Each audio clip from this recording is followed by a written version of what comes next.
की तलाश करने के लिए ऐसा कारनामा कर दिखाया जिसकी कल्पना भी करना मुश्किल है। उन्होंने जमीन से लेकर अंतरिक्ष तक 1000 किलोमीटर से भी ऊंची विशाल स्पेस सीढ़ी बना दी जो सीधे पृथ्वी की सतह को अंतरिक्ष से जोड़ती थी। इसकी ऊंचाई इतनी डरावनी थी कि जिसे ऊंचाई से डर लगता हो वह इसे देखकर ही बेहोश हो जाए। इस स्पेस एलिवेटर पर तैनात अंतरिक्ष यात्रियों का काम सिर्फ एलियंस की खोज करना नहीं था, बल्कि हर पल इस पूरी संरचना की सुरक्षा और मरम्मत करना भी उनकी जिम्मेदारी थी। सब कुछ रोज की तरह सामान्य चल रहा था। सभी अंतरिक्ष यात्री अपने अपने काम में लगे हुए थे कि तभी अचानक अंतरिक्ष में एक बेहद तेज और चकाचौंध कर देने वाली रहस्यमयी रोशनी चमकी। रोशनी इतनी तीव्र थी कि हर कोई कुछ पल के लिए सन्न रह गया। जैसे ही एक अंतरिक्ष यात्री ने सिर उठाकर ऊपर देखा, अगले ही पल पूरी स्पेस स्टेशन में भयानक विस्फोट हो गया। विस्फोट इतना शक्तिशाली था कि वहां काम कर रहे सभी अंतरिक्ष यात्री नियंत्रण खो बैठे और हजारों किलोमीटर नीचे दिखाई भी न देने वाली धरती की ओर तेजी से गिरने लगे। इस भयानक स्थिति में भी एक बहादुर अंतरिक्ष यात्री ने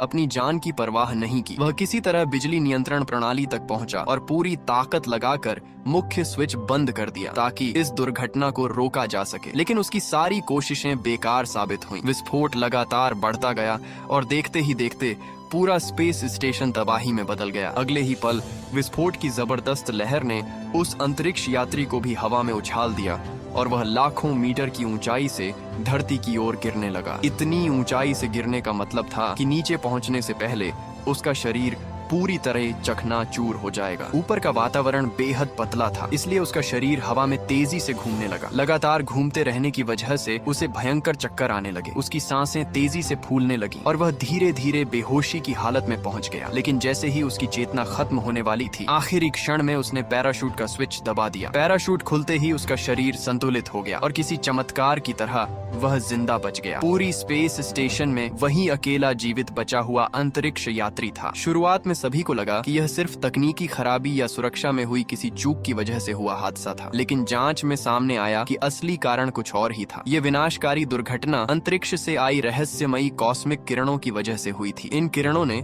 इतना शक्तिशाली विद्युत विस्फोट पैदा किया कि न केवल स्पेस स्टेशन तबाह हो गया, बल्कि पूरी दुनिया के शहर भी भारी खतरे में आ गए। इस रहस्य का पता लगाने के लिए उस जीवित बचे अंतरिक्ष यात्री, जिसे सभी छोटे बालों वाला युवक कहते थे, को आराम करने का मौका तक नहीं मिला। उसे तुरंत एक बेहद गुप्त मिशन के लिए बुला लिया गया। वहां मौजूद जनरल ने बताया कि वैज्ञानिक आखिरकार उन रहस्यमयी किरणों का स्रोत खोज चुके हैं। हैरानी की बात यह थी कि ये किरणें पृथ्वी से लगभग 4.3 अरब किलोमीटर दूर स्थित नेपच्यून ग्रह की दिशा से आ रही थीं। इसके बाद जनरल ने एक ऐसा राज खोला जिसने सबको चौंका दिया। उसने बताया कि लगभग 29 साल पहले इंसानों ने पूरे सौरमंडल की खोज के लिए एक ऐतिहासिक अभियान शुरू किया था, लेकिन कुछ ही सालों बाद उस अभियान पर गया अंतरिक्ष यान अचानक पृथ्वी से संपर्क खो बैठा और तब से आज तक उसका कोई पता नहीं चल सका। सबसे चौंकाने वाली बात यह थी कि उस मिशन का कमांडर कोई और नहीं बल्कि इसी युवक का अपना पिता था। जनरल का मानना था कि उसका पिता मरा नहीं है, बल्कि अब भी जिंदा है और नेपच्यून के आसपास कहीं मौजूद है। इतना ही नहीं, पृथ्वी पर हमला करने वाली रहस्यमयी ऊर्जा तरंगें भी उसी के अंतरिक्ष यान से निकल रही थी। लेकिन उसने ऐसा क्यों किया, इसका जवाब किसी के पास नहीं था। इसलिए इस मिशन की जिम्मेदारी उसी बेटे को सौंपी गई। उसे नेपच्यून जाकर यह पता लगाना था कि उसके पिता के साथ आखिर ऐसा क्या हुआ कि वह पूरी पृथ्वी के लिए खतरा बन गया। हालांकि नेपच्यून तक पहुंचना बिल्कुल आसान नहीं था। सबसे पहले उसे चंद्रमा पर बने ट्रांजिट स्टेशन जाना था। वहां से मंगल ग्रह पहुंचकर एक लंबी दूरी का विशेष रॉकेट पकड़ना था जो नेपच्यून तक जाता था। कुछ समय बाद वह सुरक्षित चंद्रमा पर उतर गया। वहां पहुंचकर वह हैरान रह गया क्योंकि इंसानों ने चंद्रमा को एक शानदार पर्यटन स्थल में बदल दिया था। चारों ओर आधुनिक इमारतें, होटल और वैज्ञानिक सुविधाएं मौजूद थीं, लेकिन यह खूबसूरती सिर्फ दिखावे की थी। असलियत इससे बिल्कुल अलग थी। यहाँ कानून से ज्यादा ताकत हथियारों की चलती थी। जब वह अपने साथियों के साथ चंद्र वाहन में बैठकर रॉकेट बेस की ओर जा रहा था, तभी अचानक उन पर अंतरिक्ष लुटेरों ने हमला कर दिया। ये लुटेरे अलग अलग देशों के अंतरिक्ष संसाधन लूट कर अपना गुजारा करते थे। उन्होंने बिना किसी चेतावनी के हमला शुरू कर दिया। चूंकि चंद्रमा पर हवा नहीं होती,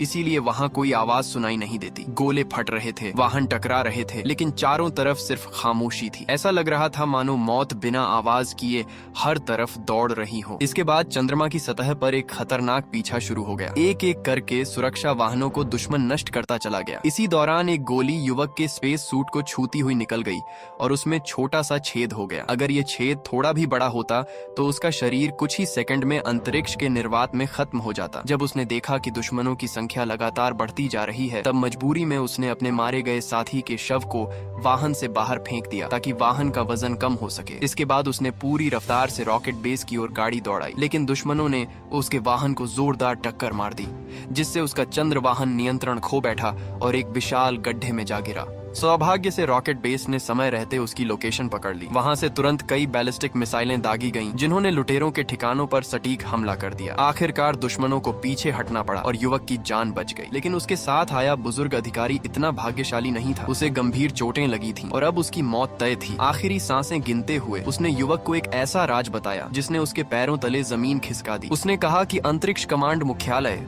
शुरू से ही उसे सिर्फ एक मोहरे की तरह इस्तेमाल कर रहा था। उनका असली मकसद उसके पिता को ढूंढना था। जैसे ही उसका पिता मिल जाएगा, उसके बाद बेटे की कोई जरूरत नहीं रहेगी और उसे भी खत्म कर दिया जाएगा। वहीं उसके पिता को भी इसलिए मार दिया जाएगा क्योंकि उन्हें पृथ्वी के लिए खतरा माना जा रहा है। मरने से पहले बुजुर्ग ने उसे चेतावनी दी कि नेपच्यून की यात्रा के दौरान किसी पर भी आंख बंद करके भरोसा मत करना। जो भी इस गुप्त सच्चाई को जानता है वह तुम्हारी जान का दुश्मन बन सकता है। अपने साथी को खोने के बाद वह भारी मन से रॉकेट में सवार हुआ और मंगल ग्रह की ओर निकल पड़ा। मंगल इंसानों का सबसे दूर स्थित अग्रिम अंतरिक्ष अड्डा था, जहां तक पहुंचने में 20 दिनों से भी ज्यादा समय लगता था। रॉकेट चंद्रमा की सतह छोड़कर अंतरिक्ष में आगे बढ़ने लगा। पूरे सफर के दौरान उसके मन में सिर्फ एक ही सवाल घूम रहा था। आखिर उसके पिता ने ऐसा क्या देखा था कि उन्होंने पृथ्वी से हमेशा के लिए संपर्क तोड़ दिया और अब नेपच्यून से ऐसी रहस्यमय किरणें भेज रहे हैं जो पूरी मानव सभ्यता को खत्म कर सकती हैं। यात्रा के दौरान उसने वह गुप्त वीडियो चलाया जो मरने से पहले बुजुर्ग ने उसे दिया था। वीडियो में उसका पिता बेहद थका हुआ और मानसिक रूप से अस्थिर दिखाई दे रहा था। उसकी बातें साफ नहीं थीं और ऐसा लग रहा था कि वह अपनी समझ खो चुका है। वीडियो के आखिर में उसने खुद अपने सभी संचार उपकरण बंद कर दिए और उसी पल से उसका अंतरिक्ष यान हमेशा के लिए पृथ्वी से गायब हो गया। अब पूरे 13 साल बीत चुके थे और किसी को उसकी कोई खबर नहीं थी। युवक अभी इसी रहस्य के बारे में सोच ही रहा था कि अचानक उसके अंतरिक्ष यान को आसपास से एक आपातकालीन सहायता संकेत मिलने लगा। यह सिग्नल लगातार मदद की गुहार लगा रहा था, जिससे पूरे जहाज का माहौल एक बार फिर तनाव से भर गया। उधर अंतरिक्ष यान को लगातार वही आपातकालीन सहायता संकेत मिलता रहा। जहाज का कप्तान बार बार दूसरी तरफ संपर्क करने की कोशिश करता रहा, लेकिन सामने से कोई जवाब नहीं आया। इसके बावजूद संकट का सिग्नल लगातार चमक रहा था। छोटे बालों वाला युवक इस मामले में समय बर्बाद नहीं करना चाहता था। उसका मानना था कि उनके पास एक बेहद गुप्त और महत्वपूर्ण मिशन है, इसलिए बिना रुके सीधे मंगल की ओर बढ़ना चाहिए। लेकिन कप्तान का कहना था कि अगर कहीं कोई इंसान जिंदा हो और मदद का इंतजार कर रहा हो तो उसे छोड़कर आगे बढ़ना सही नहीं होगा। संभव है कि उनका जहाज भी उन्हीं रहस्यमयी कॉस्मिक किरणों से प्रभावित हुआ हो जिन्होंने पृथ्वी और स्पेस स्टेशन को तबाह किया था। आखिरकार कप्तान ने फैसला लिया कि वे पहले उस जहाज की जांच करेंगे। उनका अंतरिक्ष यान धीरे धीरे मदद के संकेत वाली दिशा में बढ़ने लगा। वहां पहुंचकर कप्तान ने स्पेस सूट पहना और जांच के लिए दूसरे जहाज में प्रवेश करने की तैयारी की। लेकिन उन्हें बिल्कुल भी अंदाजा नहीं था कि जिस दरवाजे को वे खोलने जा रहे हैं वही उनके लिए मौत का दरवाजा साबित होने वाला है। कुछ ही देर बाद उन्होंने उस रहस्यमयी अंतरिक्ष यान को अपनी आंखों के सामने देखा।